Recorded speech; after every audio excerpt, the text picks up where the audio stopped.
salamat sa inyong pagbutar sa akong close secretary nga si Ayan Halapan.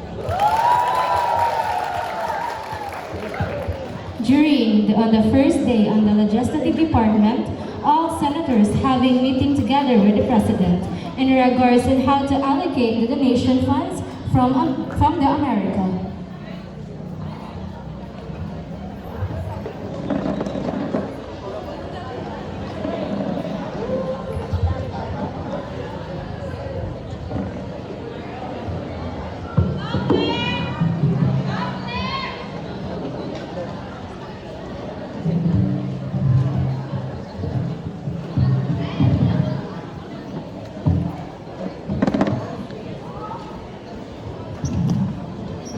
Gusto na ako ipahibalo nga ang donasyon nga kwarta gikan sa Amerika niabot na o gusto sa atong presidente na magbuhat kamo og executive order to allocate these donation funds.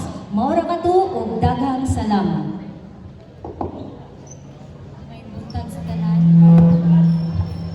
Ano may project proposal? May tuwag kini sa pagpatao ng eskwelahan sa lugar. Hinaot patagaan kini yung budget. Salamat. Excuse me, Your Honor.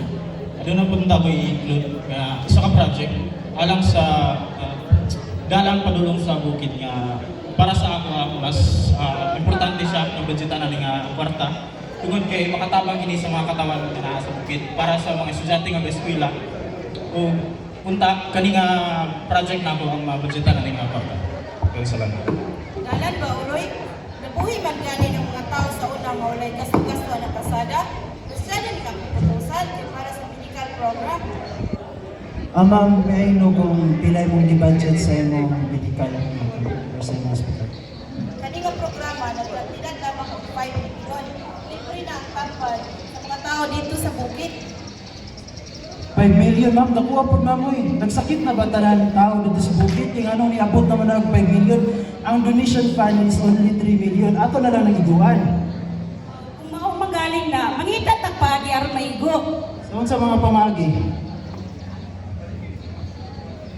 Saan sa mga pamagi, mamaligya ta? Saan man? Ha? Kasi mamaligya. According to the Republic Act number 1319, or also known as the Anti-Graft and Corrupt Practices Act, stated that government officials, including senators, are not allowed to sell any government properties. Waka kayo hibaw, ana? So, tabi, saan mo na ito karon? Kulangon mo siya. So, mamaligya na lang kita. Excuse me, P.I. Sisi. Itinangutan na lang dayta para masustain nato na. Nanasan ng pangutang? Ako nagitag-utang sa World Bank. Wala namang yapon din implementation yapon may tabo. Ako nagitag-utang kung damo na nato na. However, pwede nato na i-cut off yung budget na lang. Muna natong solusyon. Ha? Huwag ka kabalo? O wala nang kay hanaw? Bawal na ng cut-off budget sa government funds. Sus Mariusen! Bawal mo na! Dapat mangita nagpamaagi kay di ba yung private sector na na-cut off. Government funds mo ni. Dapat lagi ang magdaog pagka-senator katong naihalaw sa balaod. Ma'am, kailangan karon ng panahon mag-cut off, ma'am. Kay taas na inflation. Huwag mo naluoy sa mga tao nga mo'y kabayad o buwis. Inyo lang ipatakaгаsto. Mao gani na yung project para sa kalambuan ug mag-cut off ta. Ang konstitusyon na siya. Una-una kung na siya kung pwede ba na. Ikaw ba, dugay na ka sa posisyon na ba kayo napakita? Na ba kay kuwan na proyekto bisag isa lang ka po bond paper na nahatag sa mga bata? O di ba wala? Sa mga nato ba? Puro na kadaldan, puro na mo announcement. But here's one thing is certain. It's all about corruption. How sure nga namurap ko na ba kayo ebidensya? Ha? Paghilom din na kay ayan namin kanakataon na sikat. Sikat na politiko sa Pilipinas. Nahulo na yung lalit dira. Dili mo jud ma'am. Kay surbete man. Sala. Nangurakot sila ma'am. Tako na, umalang bitin!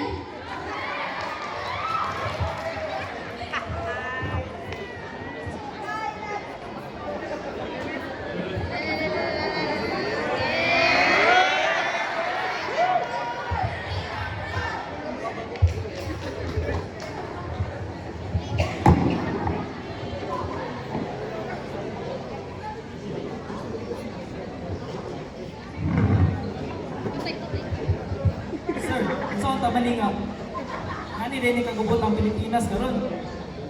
Labi atong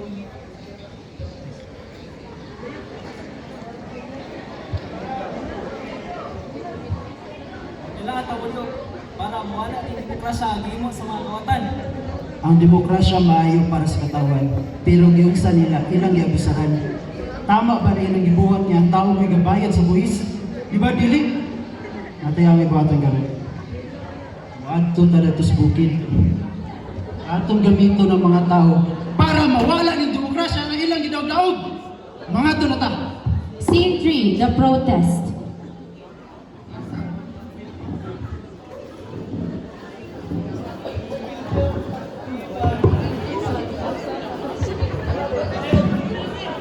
Ang buwis para sa katawan, dili sa kawatan.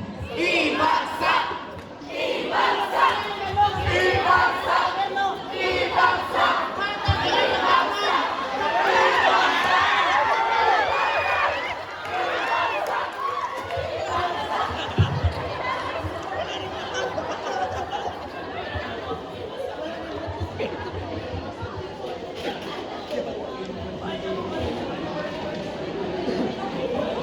James, where are you?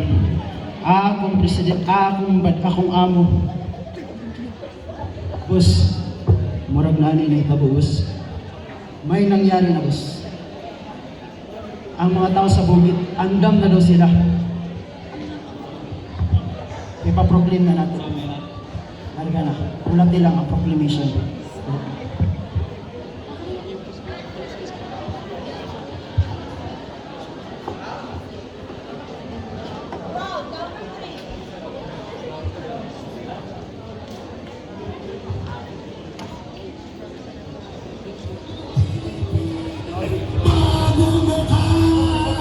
May prinsipyo, may isa. Kaibigan nyo! Kaibigan nyo! Kaibigan ko! Check!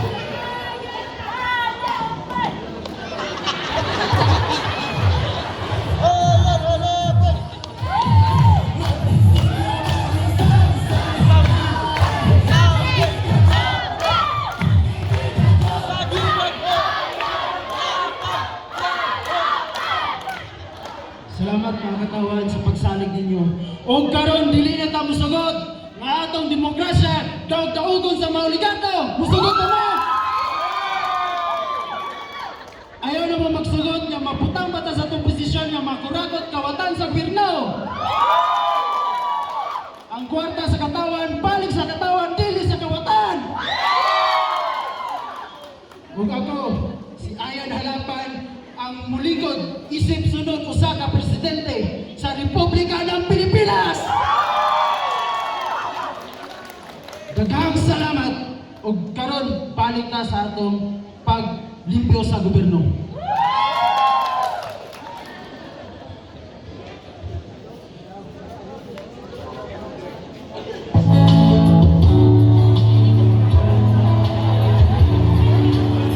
Og sa paglipas sa mga panahon, kung ang Pilipinas naglisod, karon usa na ka maswagong nason. Diin sunod lamang sa 5 ka tuig na pag-usap sa ilang government form na karon ginatawag na og federalismo. Na mas dili lisod ang mga tao. Isa lang kini sa kausaban diri sa Pilipinas na karon gitawag na kini Republika ng Maharlika.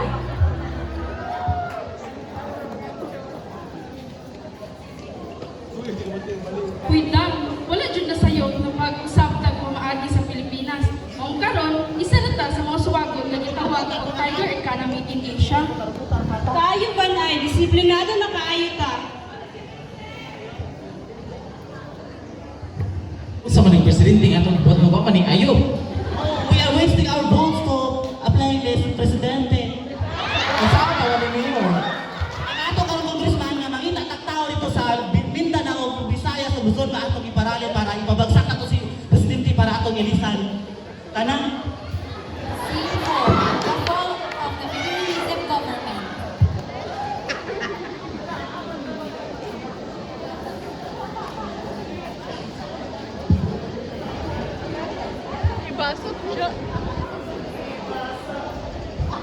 Scene 4, the fall of the federalism government.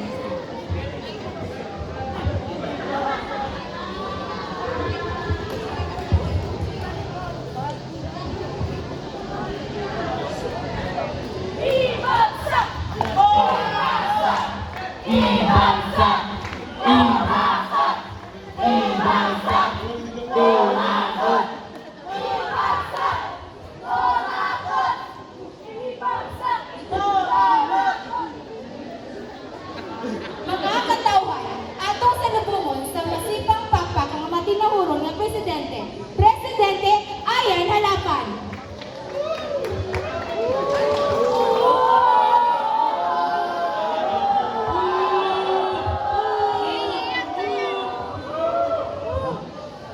Maayong buntag sa tanang mga katawan ko sa Pilipinas. Isip, subo, una-una nakaroon na amo dira. Pero once again, welcome sa atong ikalimang State of the Nation address. Ug diin, paminaw na ko ang inyong mga pagkasakit sa gobyerno. Sulod sa akong termino, ay mo kabalaka. Kay akong paminawon ang inyong mga kasakit, kay tungod, wala ko nagsakit sa akong gibati. Wala. Kay akong gilimpyuhan ang inyong ang atong nasud mismo. Pero nga nung niabot man ta sa aning kahintanga. Mao niyon ko, sulod sa akong termino.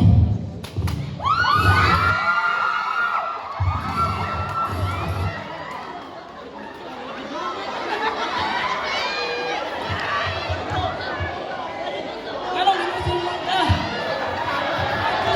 Ako sa Pilipinas. Wala yung kabubuton.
If the Philippines doesn't change, then nothing will change. Our enemy is not the other country, but rather ourselves.